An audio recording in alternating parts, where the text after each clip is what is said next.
Oh, yeah. Good job. You made it.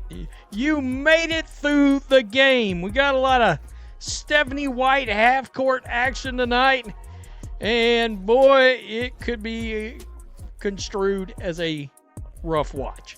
A rough watch. Not the critics. Not the people who said Caitlin Clark was shooting too much. Not the people who said Indiana could not win playing through her. And definitely not the people who spent weeks acting like the Fever's problems started with number 22. Because now Indiana is winning. Caitlin Clark is controlling games. Sophie Cunningham is catching fire. And the same league that looked comfortable watching the Fever struggle now has a very different problem on its hands. Caitlin Clark gonna have them haters out after this one. Did you like that? All of this, Caitlin Clark is unlikable. She's becoming unlikable. Did you like that? 14 assists. The girl was throwing dimes left and right like Magic Johnson. We got to get into this 21 point, 14 assists, double-double, and the blonde bomber Sophie Cunningham is still on fire from Connecticut. The Fever are no longer just interesting. They are dangerous.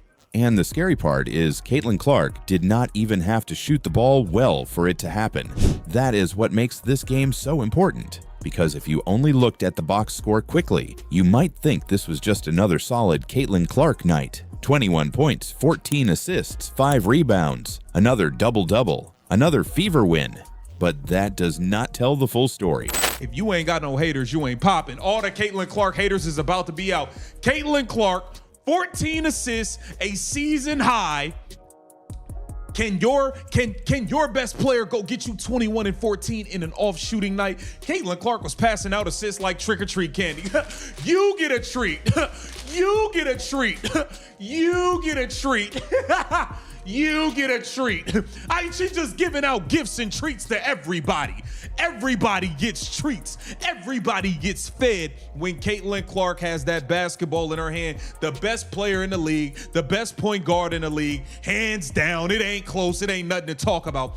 Caitlin Clark with another double-double, 21 points, 14 assists, as she did her part to secure a victory for the Indiana Fever. She also contributed 5 rebounds. Clark went 5 for 15 from the field. She struggled from 3. She missed shots that fans expect her to make. And somehow, she still controlled the entire game. That is the part the league should be worried about. Because when Caitlin Clark can have an average shooting night and still bend the game completely in Indiana's favor, that means the Fever are becoming more than just a one-player story. They are becoming a team. But the shooting was awful. And I'm going to be real. Caitlin, mama, I need you to make shots. I need you to make shots. Caitlin Clark didn't hit her first 3 until late in the fourth quarter. She was 1 of 8 from 3, 5 of 15 from the floor. Okay, off shooting nights happen. She shot nearly 50% last week, nearly 40% from 3, while she became player of the week. But hey, man, we got high expectations. I need Cece to make shots. But this was still a quality game. We're going to get into the Clark Show highlights. And that is exactly what the critics did not want to see. For months, the debate around Clark was always framed the same way. Is she doing too much? Is she forcing shots? Is Indiana better when she slows down? Is the offense too dependent on her? But this game showed the other side of the argument. When Clark has the ball, everyone becomes more dangerous. She was not just scoring. She was reading the floor. She was pulling defenders toward her. She was forcing rotations. She was finding cutters. She was hitting shooters. She was creating rhythm for everybody else. It looks like, hey, we are 4-0. We're 4-0 playing Caitlin Clark style of offense. Stephanie White, you're done. Your offense is done. Forget about it. Let's take a look at the Clark Show. Lexi Hall. Caitlin Clark did her thing today, man. This girl was throwing dimes. She was throwing absolute dimes left and right. Look at that pass to Monique Billings. Easy score. The pick and roll with Caitlin Clark is unguardable. Behind the back and one. That's when the ref finally made a foul call. Finally. But, I mean, Caitlin Clark, even though she's not, and this is the beautiful thing about Caitlin Clark. You see the steal there. Pushing it up the floor. Okay, she's able to impact the game in ways where it's like, yeah, she's having a bad shooting night, but the girl's getting steals. The girl's getting 5-6 rebounds out of the point guard spot. She's getting 14 assists. Look at that behind the back pass. Good Lord, Caitlin Clark, you're putting on a show. You putting on a show. And that is how a night where she could not shoot lights out still turned into one of the clearest examples of her impact. 14 assists is not an accident. It means the offense was moving through her hands. It means her teammates were getting better looks. It means the Fever were playing with pace, confidence, and trust. And once Sophie Cunningham got involved, the whole game changed. Sophie did not just give Indiana bench points. She gave them energy. She gave them attitude. She gave them that spark that turns a normal win into a statement. Sophie Cunningham, guys, she was the light of our life tonight. She went absolutely berserk, particularly in the fourth quarter. I do want to bring this up. When Brittany Sykes got hurt, the Tempo were all in this game. She came off the bench and lit the game up. 24 points, 6 threes. Big shot after big shot. Every time the crowd needed a reason to wake up, Sophie gave them one. And that is why fans started reacting so strongly, because this is what they have been waiting for. Not just Clark hitting deep threes, not just one superstar carrying everything, but a Fever team where Clark's passing unlocks everyone else. That is the version of Indiana that becomes a nightmare. Aaliyah Boston can dominate inside. Kelsey Mitchell can attack and score. Sophie Cunningham can punish defenses from the perimeter. And Clark can sit in the middle of all of it, controlling the tempo like a quarterback. That is when the Fever stop looking like a young team trying to survive. They start looking like a team nobody wants to play. And now the conversation around the league has to change. Because for a while, it was easy for people to blame Clark whenever Indiana struggled. If the Fever lost, people said she shot too much. If she passed, people said she was not aggressive enough. If she got frustrated, people said she needed to mature. If she stayed quiet, people said she lacked leadership. No matter what happened, the spotlight always found her. But now the Fever are winning, and the same spotlight is becoming uncomfortable for everyone else. Because if Clark is the reason the building is full, the reason the ratings are high, the reason every Fever game feels like an event, and now also the reason Indiana's offense is exploding, then the league has a much bigger question to answer. Why did so many people spend so much time acting like she was the problem? That is why this moment feels different. This was not just a win. This was a correction. A correction to the idea that Clark's style cannot work in the WNBA. A correction to the idea that Indiana needed to take the ball out of her hands. A correction to the idea that her game was just logo threes and hype. Because this version of Clark was not just a shooter, she was a floor general. And when the defense sent pressure, she made the right pass. When teammates ran the floor, she rewarded them. When Indiana needed control, she slowed the game down. When Indiana needed pace, she pushed it. That is leadership. And the Fever looked different because of it. The spacing looked better, the ball movement looked sharper, the confidence looked real, and most importantly, the players around Clark looked like they believed every possession could turn into something. That is why Sophie Cunningham matters so much in this story. Her performance was not separate from Clark's, it was connected to it. Because when a player like Sophie starts hitting shots, defenses can no longer load up the same way. They cannot just chase Clark. They cannot just collapse on Boston. They cannot just crowd the paint. They have to respect everybody. And once that happens, Clark gets even more dangerous. That is the chain reaction. Clark creates the advantage. Her teammates punish the defense. The defense adjusts. Then Clark gets more space. That is how good offenses grow. And that is why Fever fans are suddenly looking at this team differently. A few weeks ago, people were asking if Indiana had lost its identity. Now they are asking how high the ceiling really is. Because this team has not peaked yet. Clark can shoot better. Boston can get even cleaner looks. Mitchell can keep attacking. Sophie can become the bench weapon Indiana desperately needs. And the chemistry can keep improving. That is the part that should worry everybody else. This was not a perfect Caitlin Clark game, and Indiana still looked explosive. So what happens when she does start shooting well again?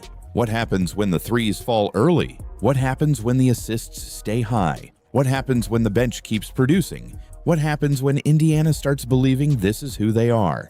That is the problem the league is facing now. Not just Caitlin Clark as a scorer. Caitlin Clark as the engine of a team that is finally starting to understand how dangerous it can be.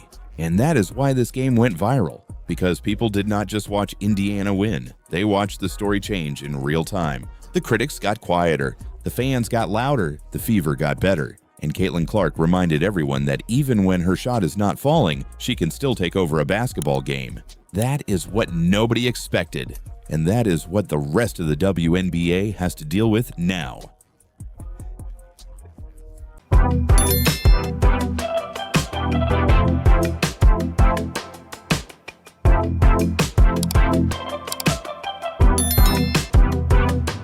So, yeah, if you guys didn't know, Caitlin Clark was sick in this game. Caitlin Clark was sick. So we're going to be reacting to a little bit of James Boyd's interview with Caitlin Clark right here. And she came out, I thought she had a really good second half. Like she had 10 points, 3 assists, and it was timely. There was she had some timely scores in that second half. Caitlin Clark threw up at halftime. Not nerves, not a cramp. She tried to eat a little applesauce. It came right back up. And then, in her own words, everything else in her stomach came up with it. Can you take us through what happened at halftime? Yeah, I mean, a little sick, but I don't know. I tried to eat some applesauce and then it just came up, and then everything else in my stomach also came up. So I thought I was gonna stay down, and then I found a trash can, thank God, and I haven't puked that much in a really long time. So, but then I felt fine. I felt light, so I was running around feeling good in the second half, but I feel okay. Obviously, I'm losing my voice a little bit, but I'll be good. Most players take the rest of that night off. Clark found a trash can, pulled herself together, and walked back out against the second best team in the league. Then she went and buried Angel Reese all over again. So before you read one more headline about Caitlin Clark falling apart, watch what she did while she was literally sick. Let's back up because the story was already written before the ball went up. The Fever had just lost 2 in a row, first to the Golden State Valkyries, then a 20-point beatdown from the Portland Fire. And after that Portland loss, a sideline moment between Clark and Coach Stephanie White got clipped and shared about 10,000 times. Suddenly, every outlet had the exact same take: a rift, a locker room problem, a team playing slow, boring basketball, and bleeding viewers. Indiana walked into June 4th at 4-4, buried under a week of bad press, with everybody waiting for the collapse. And greetings from Cambridge Fieldhouse in downtown Indy, where tonight the Fever begin their Commissioner's Cup title defense as they host the Atlanta Dream.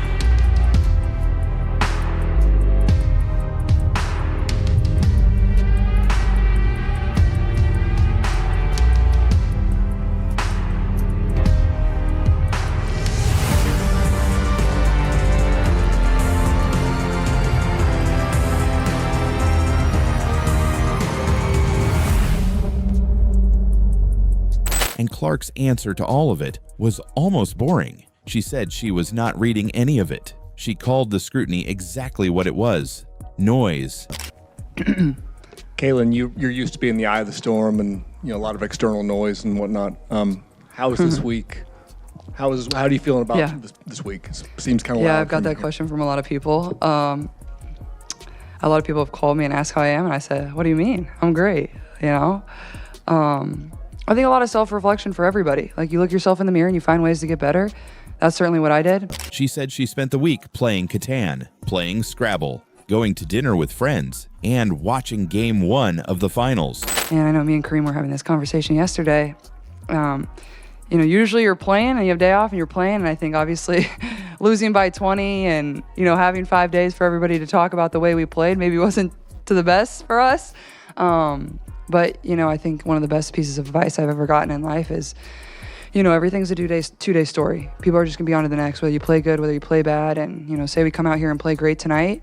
Well, we can't get too high. We have New York on Saturday or whatever day that is. I don't really have the days of the week correct. So I think for us, it's, take a day at a time. But personally, I'm doing great. I don't really read that stuff. Like, I know everybody can have an opinion, and people make me aware. I have to be aware of things that are going on, but I'm not sitting on Twitter or social media reading those things. And, obviously everybody's entitled to their own opinion, but I think the opinions I care about are, my teammates, the people in the locker room, the front office, this organization, my family, my friends. We have a tight-knit circle, but I'm doing great. Like, I played a lot of Catan this week, played a lot of Scrabble, hung out with some friends last night, went to dinner, and watched game 1 of the finals, which was pretty fun, and then watched a lot of film. But doing well, and more than anything, excited to get back out there and play. I know this group has really been itching, and we had some good days of practice, but we're ready to just go out there and play again. While the internet wrote her obituary, she watched film and waited. Then June 4th handed her a stage. Here's the part the rivalry crowd does not want to hear. Angel Reese finished with 11 points and 10 rebounds. Scroll past it fast, and that looks like a clean double-double. Sit with it for 1 second, and it falls apart. 4 of 9 shooting. A game high, 4 turnovers, more than anybody on either team. And those 11 points came on the same night Atlanta's entire offense cratered to a season low. Today, Angel Reese chokes, shrinks, crumbles under the spotlight against the Indiana Fever. Caitlin Clark, in her professional career, has now lost 1 time against Angel Reese. In fact, ever since Angel Reese followed Caitlin Clark around in that national championship game, doing the John Cena "You Can See Me," Angel Reese has only beaten Caitlin Clark 1 time since that moment. It's no doubt, folks, the biggest game on everybody's calendar is going up against the Indiana Fever and playing against Caitlin Clark. Reese did not anchor anything. She went down with the ship. Off the bench, Natasha Hines-Allen physically bullied her in just 16 minutes, grabbing 7 rebounds and making her life miserable every time they shared the floor. A double-double in a season-low blowout, where you also turn it over more than anyone on the court, is not a good night. It is a stat line that reads okay on paper and dies the second you watch the tape. But a certain somebody in the WNBA, not only is it their it's the Super Bowl, it's the ball drop on New Year's Eve, it's, you name it, circled, that's the game. Or at least that's been the game. That's the game I'm gonna have a Barbie night. That's the game I'm gonna make up some fake monkey noises. I'm gonna do my best to try to chase clout from that game the best that I can. But Angel Reese wanted no part of that last night. Oof. But she chased something else. Shout out to the Pope. She chased some bloopies. Oof. Angel Reese, rough game last night for Angel Reese. Clark is now 5-1 against Reese. That is not a rivalry. That is a pattern. Now look at what Clark did while sick. 17 points, 8 assists, 7 rebounds, a near triple-double. And her shooting was actually cold. 6 of 17 from the field, 2 of 8 from 3.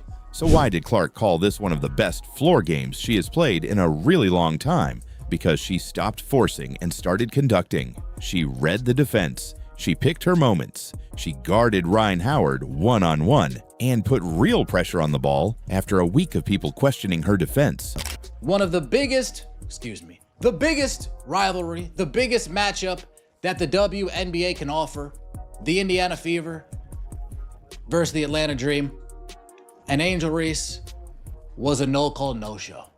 A no-call, no-show. It wasn't just her. Ryan Howard, no-call, no-show. Alicia Gray, no-call, no-show. Jordan Canada, no-call. But nobody cares about those other players, right? Nobody cares about those other 3.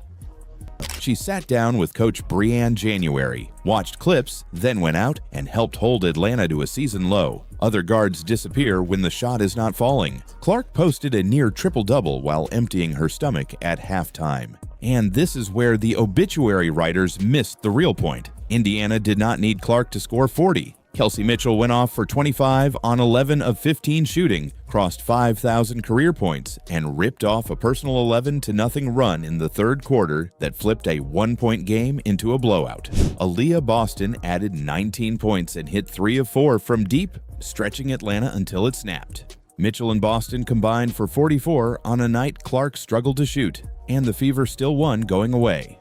Atlanta tried to take Clark's scoring out of the game. Boston and Mitchell made them pay for it anyway. And remember that supposed rift with Stephanie White.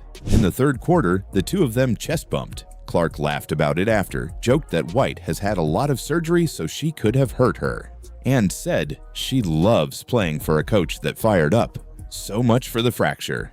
Here is the bottom line. June 4th opened the Commissioner Cup, the same trophy Indiana won last season. The Fever were 4-4 on a losing streak, getting written off with a starting point guard throwing up at halftime. They walked out at 5-4, having held the second-best team in the league to a season low. That is not luck. That is a team that found out exactly who it is the moment things got ugly. Clark wants the MVP. The Fever want the title. And right now, the only people still calling this a rivalry are the ones who did not watch the game. So I want to hear it. Are you Team Clark or Team Reese? Drop it below. You want to be like Candace Parker, if you want to be like Nneka Ogwumike, if you want to be like Caitlin Clark, if you want to be like Sue Bird, we don't want little girls thinking it's actually bad to be one of those women. Absolutely. Because this is how you're going to be treated, good or bad, right? You want it to really be about the basketball. We're supposed to be appreciating the greatness of her ability to play the game at a really high level. We can still have these conversations, but ultimately figuring out a way to make sure that the W is moving in a positive direction and growing. Fan, coach, media representative, that has to be the ultimate goal.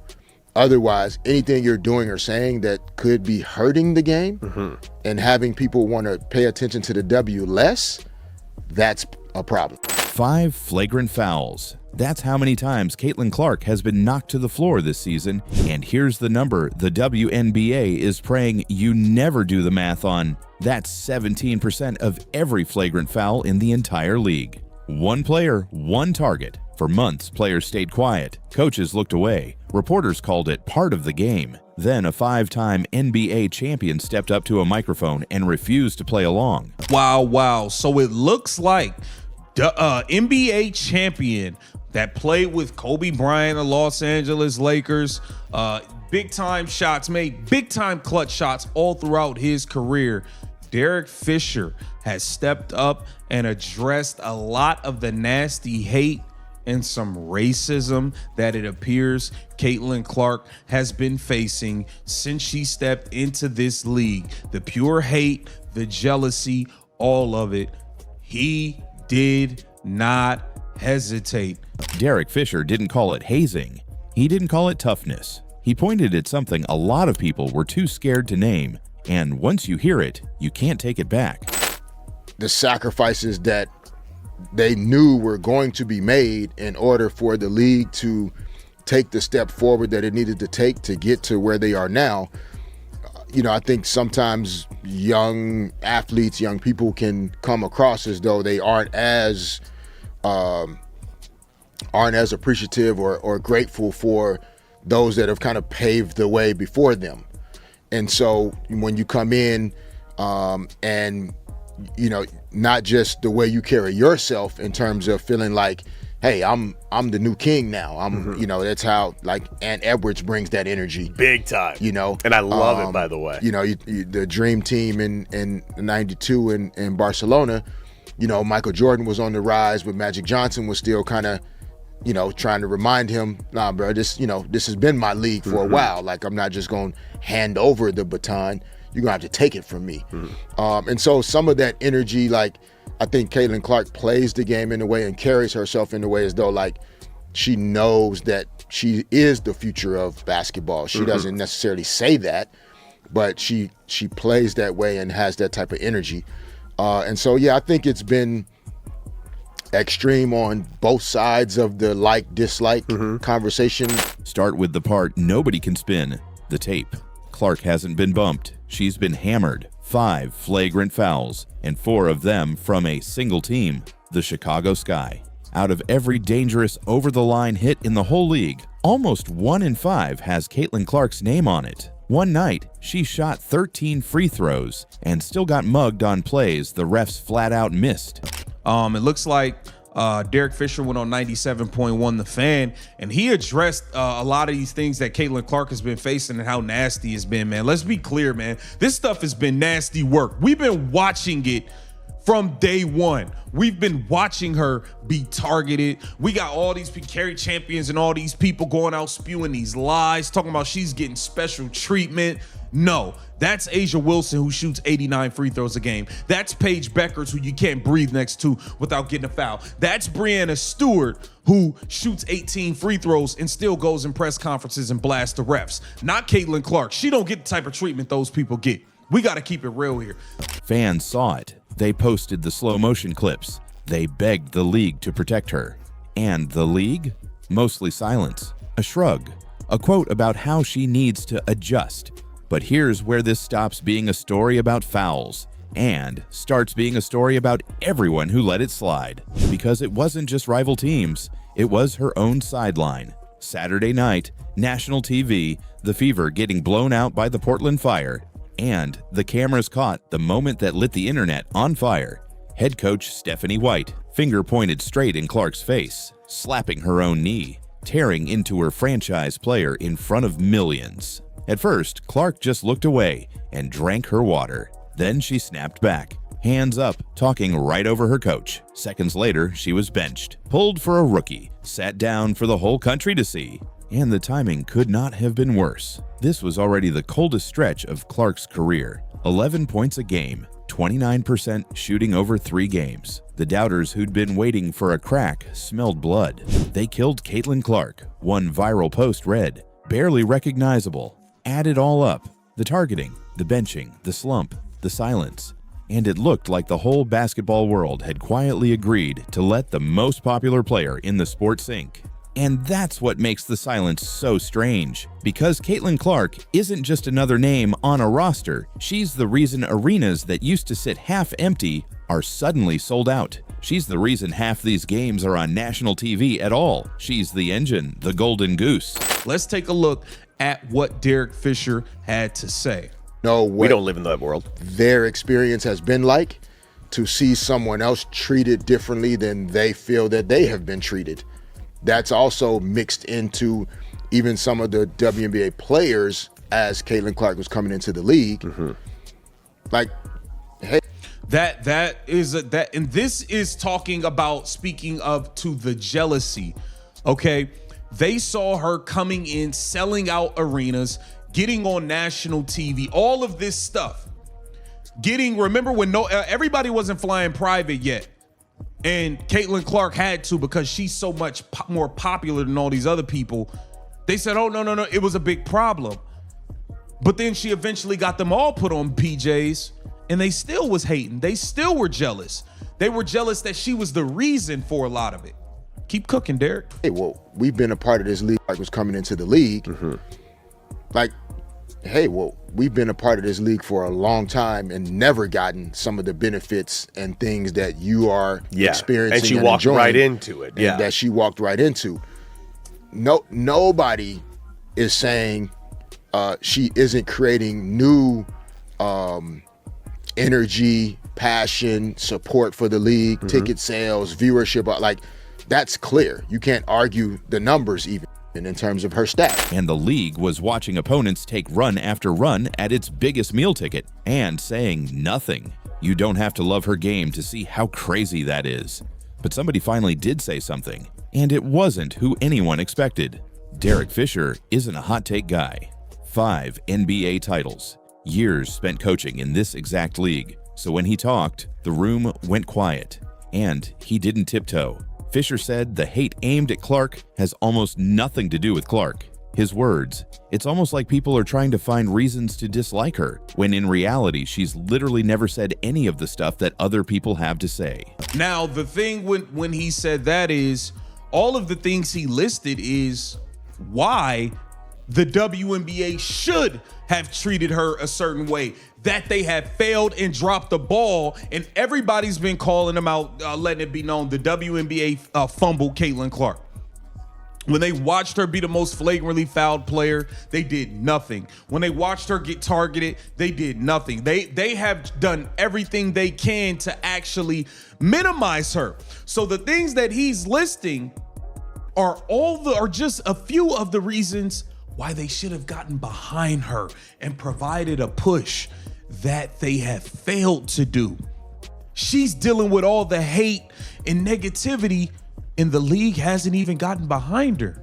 Sit with that for a second. A 5-time champion just told the basketball world that Caitlin Clark is being punished for things she never did. Not her words, not her attitude, just the attention she drags into every building, the cameras, the money, the resentment that follows the one player carrying a whole league on national TV. Fisher said the quiet part out loud, and he basically dared anyone inside the WNBA to call him a liar. Nobody did.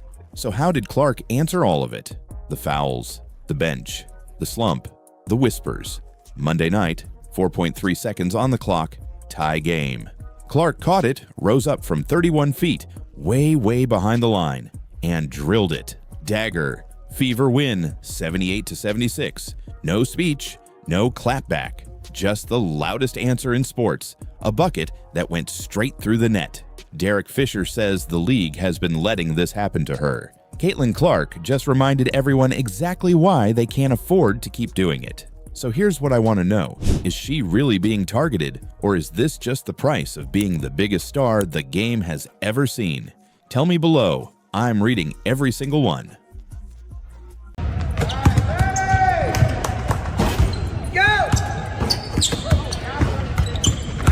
Stops, kick out to Reese, can't hit the tray. This is your star.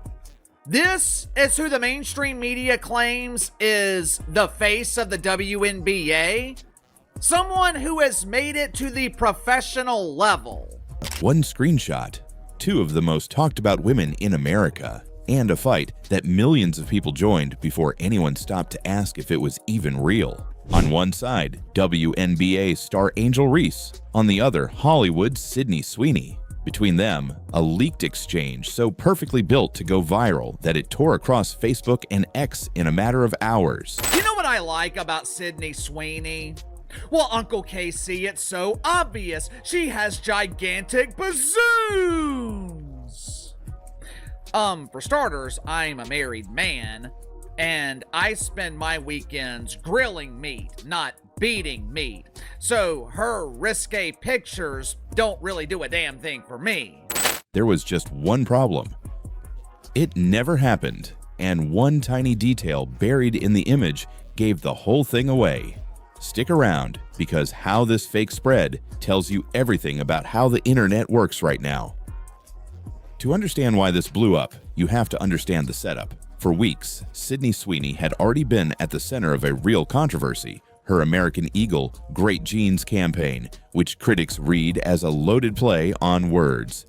I'm not here to tell you to buy American Eagle jeans, and I definitely won't say that they're the most comfortable jeans I've ever worn, or that they make your butt look amazing. And supporters wrote off as harmless. The ad was everywhere. The discourse was exhausting. The internet was primed and looking for a fight. What I like about Sydney Sweeney, she has become this symbol. She is the perfect illustration of the difference between normal people, mainly normal dudes, and woke wanker spankers who aspire to be woke women. Normal dudes, we enjoy looking at Sydney Sweeney, or any beautiful woman for that matter. The spankers, they look at Sydney Sweeney and say, "Ew, gross, where is her beard?" So when a post appeared claiming Angel Reese had fired back, accusing the brand of being disrespectful to black culture, bragging about having 3 billion fans, and capping it off with the line, "The blacker the berry, the sweeter the juice." It didn't land in a vacuum. It dropped into a conversation that was already on fire. It had every ingredient the algorithm craves. 2 famous names, a culture war flashpoint, and a quote engineered to make half the internet furious, and the other half defensive. People didn't share it because they'd checked it. They shared it because it made them feel something. You've made a really good case for keeping your thoughts and your life separate from that work. But the risk is that, there's a chance that somebody will get some idea about what you think about certain issues and feel like, I don't want to see Christy because of that. Like, do you worry about that? No. Within hours, the sides had formed. One camp rushed to defend Reese. Another rushed to defend Sweeney. A third just grabbed the popcorn and watched. Comment sections filled with thousands of people arguing about beauty standards, race, and celebrity ego. All of it built on a screenshot not one of them had actually verified. And this is the part worth slowing down on. Look at what nobody was doing. Checking. The debate had already skipped past, is this real? And jumped straight to what does this mean? That's the move modern social media is built to reward. Outrage travels, nuance doesn't. Well, if you consider the substandard play in the WNBA dump to be professional basketball, me personally, I refer to it as pretend basketball, but either way, whether professional or pretend, Angel Reese has made it to the top of this so-called profession, and she doesn't know how to properly shoot? But a few people did stop to look, and once they did, the cracks showed fast. There was no video, no verified account, no screen recording, none of the trail a real post from a famous person leaves behind. News searches turned up nothing. And think about that. If Angel Reese had genuinely said any of this, it would have been the top story on every sports site in the country. It was on none of them.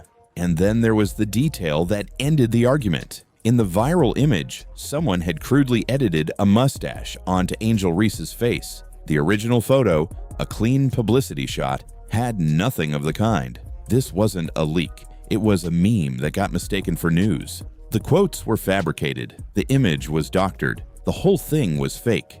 Here's the uncomfortable part. Being fake barely slowed it down. By the time fact-checkers caught up, the screenshot had already reached millions. And that's the pattern every single time. The lie gets the morning. The correction gets the afternoon, and a fraction of the attention. False information online tends to spread faster and wider than the truth, for a simple reason. The truth is usually less exciting. It also helped that both names were magnets to begin with. Angel Reese can't post a workout clip without it becoming a headline. Sydney Sweeney can't walk a red carpet without it trending. Put them in the same frame, even a fake one, and you've manufactured a perfect storm. This post didn't go viral because of what it said. It went viral because of who it pretended to say it. So what do you actually walk away with here? Not a verdict on Angel Reese, not a verdict on Sydney Sweeney. The real story isn't either of them, it's us. And how easily a doctored screenshot can hijack a full day of everyone's attention. Making a convincing fake has never been easier. A believable quote, a real photo, a few minutes of editing, and you've got something millions of people will treat as fact. The only real defense is a habit, and it's a boring one. Before you share the next screenshot that makes your blood boil, ask the unglamorous question first. Did this actually happen? Is there a real source, a real video, a real account behind it? Or just an image designed to make you react?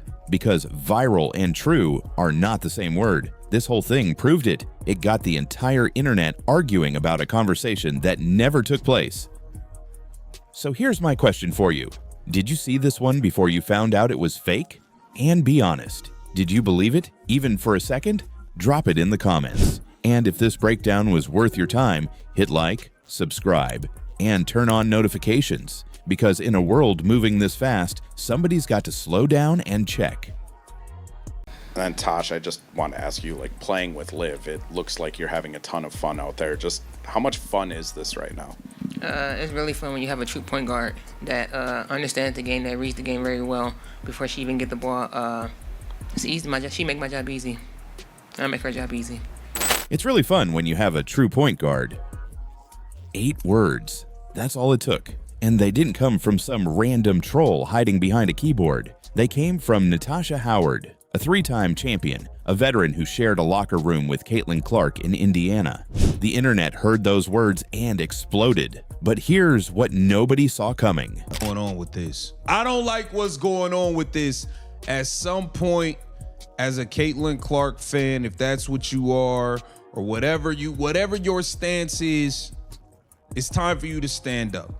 The Indiana Fever are playing games. The Indiana Fever are treating the fans like they are idiots.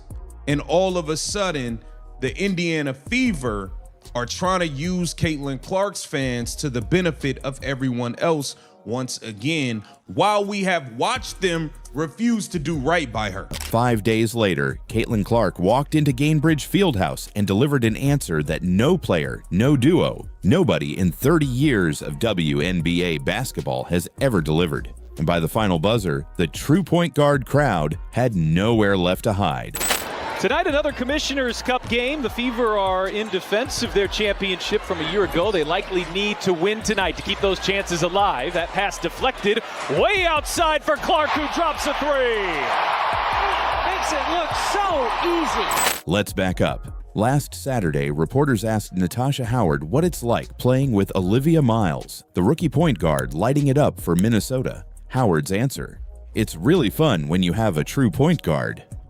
And Tosh, I just want to ask you, like, playing with Liv, it looks like you're having a ton of fun out there. Just how much fun is this right now? It's really fun when you have a true point guard that understands the game, that reads the game very well before she even get the ball. It's easy. She make my job easy. I make her job easy. Now, maybe she meant nothing by it. Maybe it was just a compliment for a talented rookie. But Howard isn't some neutral observer. She played in Indiana. She played with Caitlin Clark. So when a former teammate starts talking about what it's like to finally have a true point guard, fans connected the dots in about half a second. And the haters? They didn't need an invitation. The posts started flying. Clark is not a true point guard. All she did was choke in back-to-back national championship games. One account even predicted she'd fake a neck injury because her shot was struggling. That's the level of disrespect we're talking about. Not criticism, not analysis, just pure noise. For it. I am so for this. I love it. I absolutely love it. Like, you know when people, when it comes to basketball, just have absolute hatred in their heart for another human? Like, everyone's like, oh, these players don't hate Caitlin Clark, they don't hate Caitlin Clark. And people are like, oh no, they resent her. I don't know. We don't even care. There's no point having these conversations anymore. They're all getting paid now. They're all getting paid. There's no point having these conversations. It's not 2024 anymore. But we can be very clear. Cody McMahon and Caitlin Clark. Caitlin fucking hates her guts. And through all of it, Caitlin Clark said nothing, not one word, because she didn't need words. She had a date with the Chicago Sky on Thursday night, and what happened in that game made every single one of those posts age like milk. It started like a blowout. The Fever jumped on Chicago early and stretched the lead to 19 points. Gainbridge was rocking. This looked like a statement win in the making. But then the wheels started coming off. The Sky closed the half on a 14-2 run. Then they opened the third quarter on another run and actually took the lead. A 19-point cushion, gone. And suddenly, this wasn't a celebration anymore. It was a fight. Clark and Aaliyah Boston dragged Indiana back in front, and with under 19 seconds left, Clark stepped to the line and calmly knocked down 2 free throws for a 5-point lead. Game over, right? Wrong. The Fever turned it over on the inbounds pass, 5 seconds on the clock, and Skylar Diggins, one of the best guards of her generation, rose up from deep and buried a 3 to tie it at 98. Possession. Diggins fires a 3. Cash! Overtime, in front of a stunned home crowd, this is the exact moment where the haters expected the collapse, the choke, the fake injury, remember? Instead, Indiana slammed the door. Boston buried a jumper from the free throw line. Kelsey Mitchell ran the floor for a layup. And the Fever pulled away to win it, 114-106. Now look at the stat sheet. Caitlin Clark, 32 points, 10 assists, 7 rebounds, 40 minutes. And get this, 15 for 15 from the free throw line. Perfect. Under the most pressure in the biggest moments, she did not miss a single one. 30 points and 10 assists. That's the most in WNBA history. More than Diana Taurasi, more than Sabrina Ionescu, more than Skylar Diggins, who, by the way, was standing on that very court when Clark passed her. So let's go back to the insult. A true point guard. What does a true point guard actually do? She runs the offense. She makes everyone around her better. She delivers in winning time.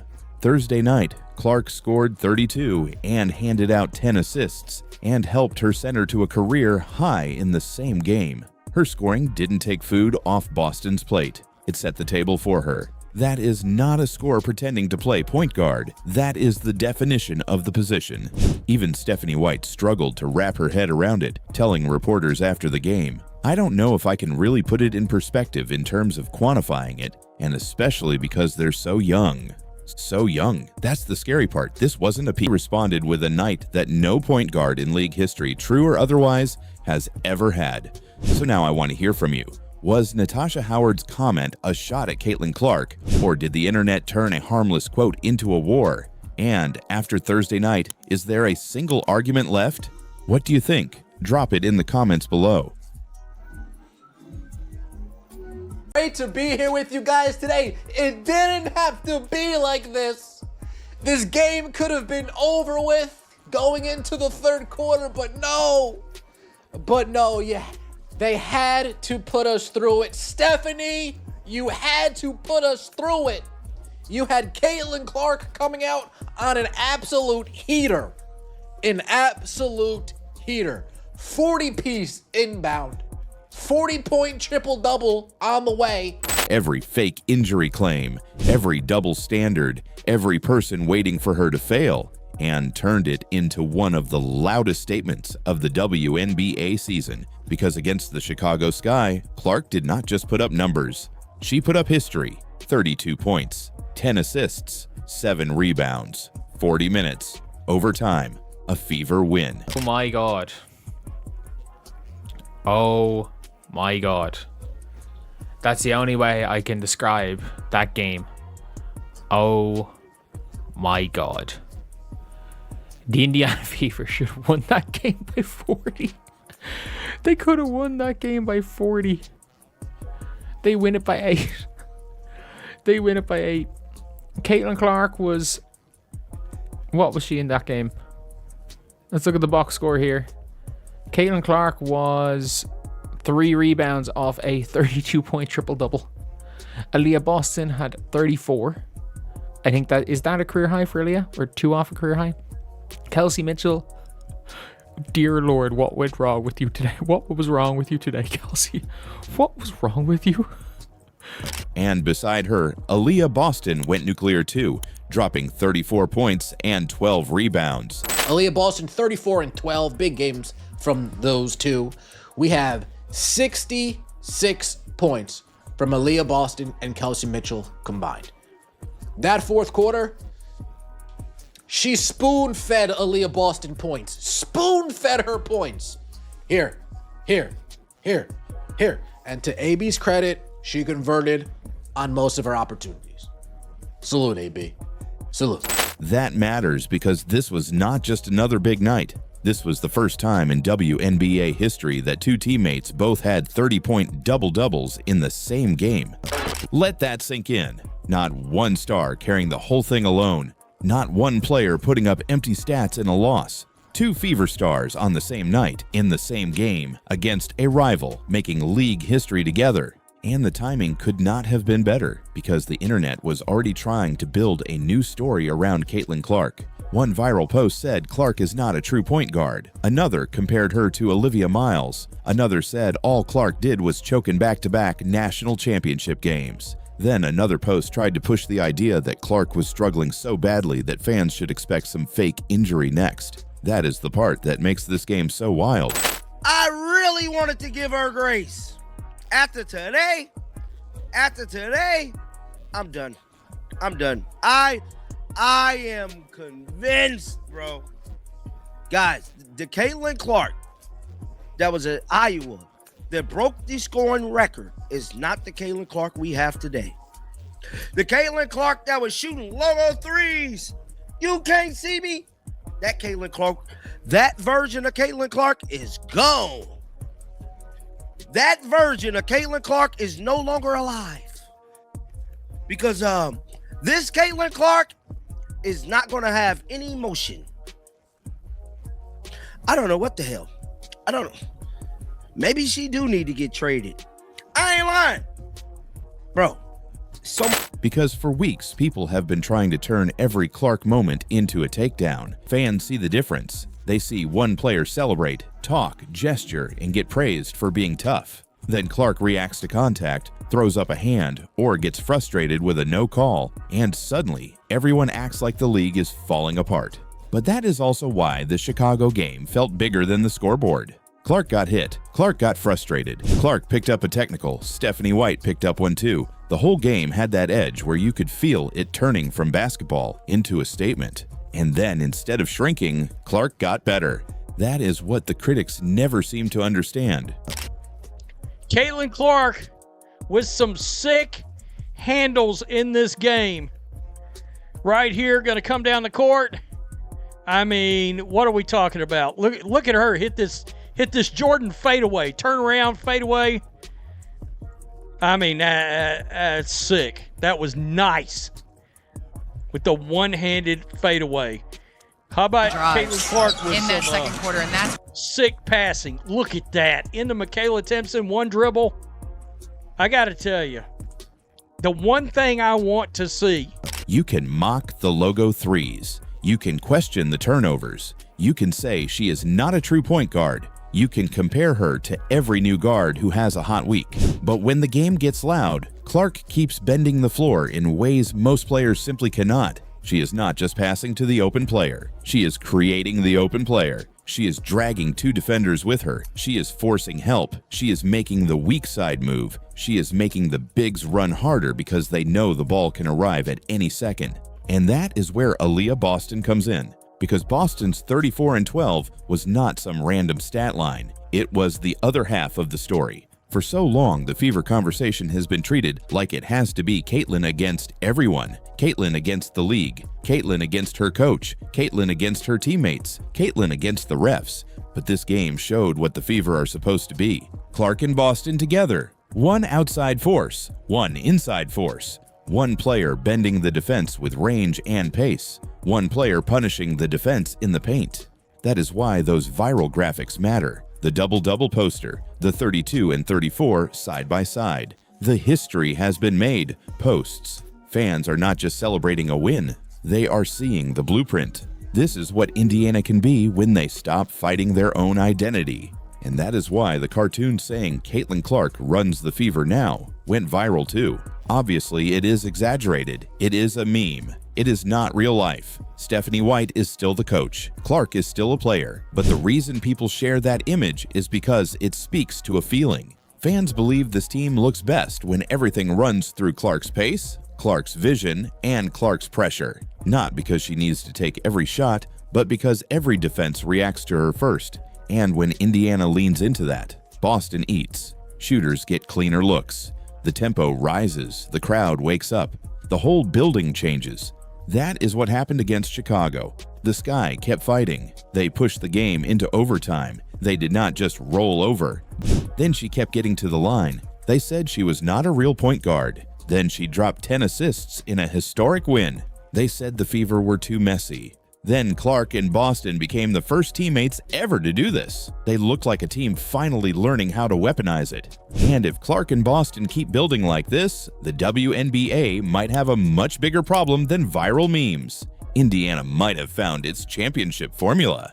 Earl Reeve has broken the internet in the Indiana Fever fan base. I'm here to tell you guys. Cheryl Reeve did a press conference yesterday about her young superstar, Olivia Miles, and I'm telling you right now, she did not hold back. Now, one of the biggest things we've been talking about, especially when I go on Jason Whitlock, is we talk about how Stephanie White somehow, some way, got rid of the pick and roll. Now, I'm here to tell you, the pick and roll came back. But did it come back because the world was talking about Stephanie White getting rid of the pick and roll? She's ruining Caitlin Clark. 4 words that are tearing WNBA fans apart right now. And they're not aimed at a rival team, not at the refs. They're aimed at the one person who's supposed to protect her, her own head coach, Stephanie White. The pick and roll was one of the effective positions and one of the effective plays that worked for the Indiana Fever. That is what made Aaliyah Boston and Caitlin Clark a double-headed monster, baby. Now, why on earth would you want to not play that play? Why would you want to just ostracize and get rid of the pick and roll? Make it make sense, because I'm not getting why she would ultimately do that.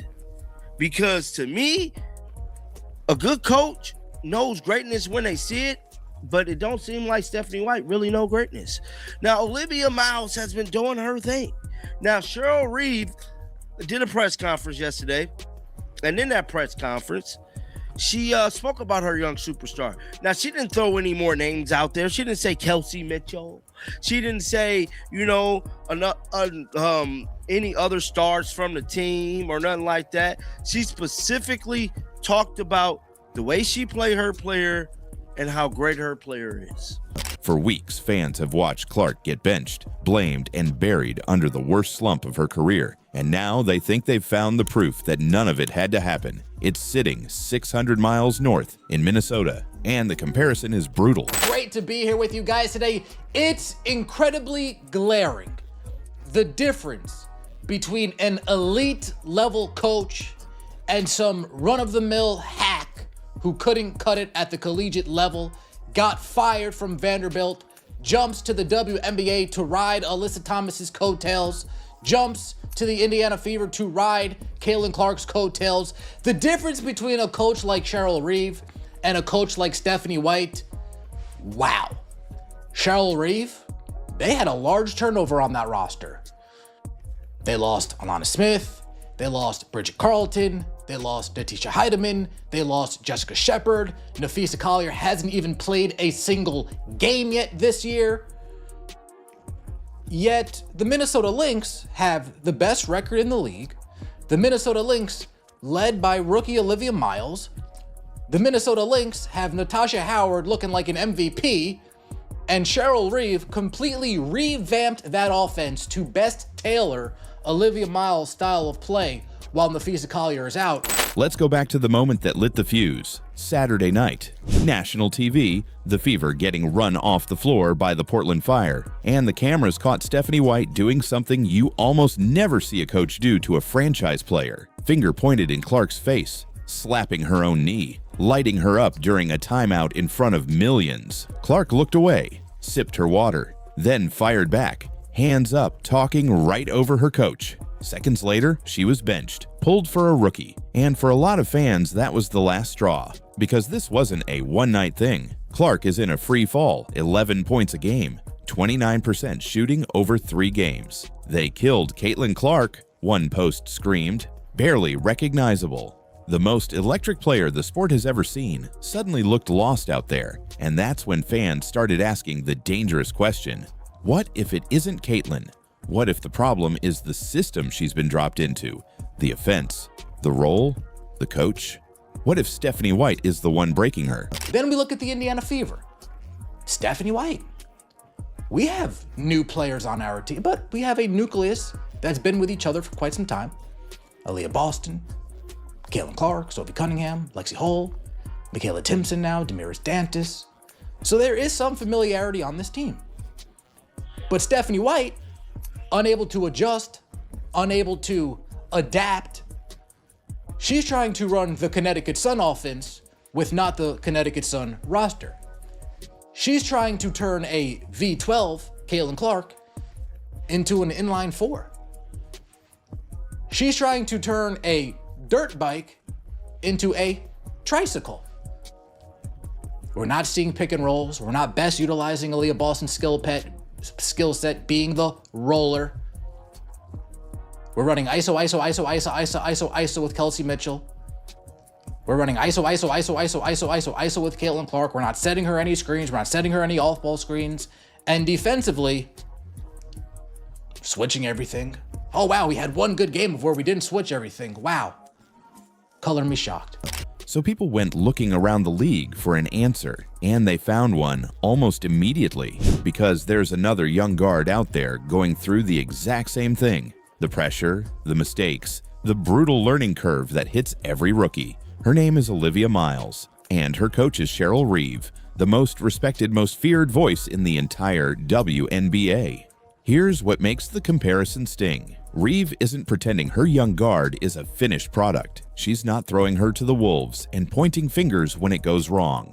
The Lynx are building a shell around Miles, holding her accountable, but backing her up, teaching her where to be, when to rotate, who to trust, how to survive the pressure. In other words, doing the job. Cheryl Reeve came out in a press conference and heaped praise upon Olivia Miles. Said, nah, just let her play. I trust my point guard's instinct. I trust my point guard's decision making. While you have Stephanie White, who does the complete opposite. The point guard makes a turnover, she's quick to yank. The point guard gets 3 quick assists, she's quick to yank. The point guard makes 3 straight threes, she's quick to yank. While Cheryl Reeve is saying, play your game, play. And Reeve has never been afraid to say what everyone else won't. She once took the biggest fine in WNBA history rather than stay quiet about what's broken in this league. So when fans line up Reeve's blueprint next to what's happening in Indiana, they don't need a quote. The tape does the talking. One coach is building her star up. The other looks like she's burning hers down. And here's the part that really stings for Fever fans. Stephanie White and Cheryl Reeve aren't even enemies. They've stood on the same side before. Both fined for ripping the league's officiating, both fighting the same fight. So this was never a rivalry, it was never a grudge, which somehow makes the contrast even louder, because if the gold standard for coaching a young superstar is right there to copy, why does it look like Indiana is doing the exact opposite with the most important player the sport has ever had? Now, before Stephanie White was head coach of the Indiana Fever, she said some things like this about Caitlin Clark. The difference between the two, one actually practices what they preach. One actually, you see their words translate into actions, while the other one's words translate into crossed arms and tweaking on the sideline. So that's the real question buried under all the noise. Forget the slump for a second, forget the benching. Is Caitlin Clark the problem, or has she simply had the wrong coach standing next to her this whole time? Because one thing is impossible to ignore. Somewhere in Minnesota, a young guard is being built into the future. And in Indiana, the biggest star in the game looks like she's being torn down. So I'll ask you straight up. Is Stephanie White ruining Caitlin Clark? Drop your answer below. I'm reading every single one.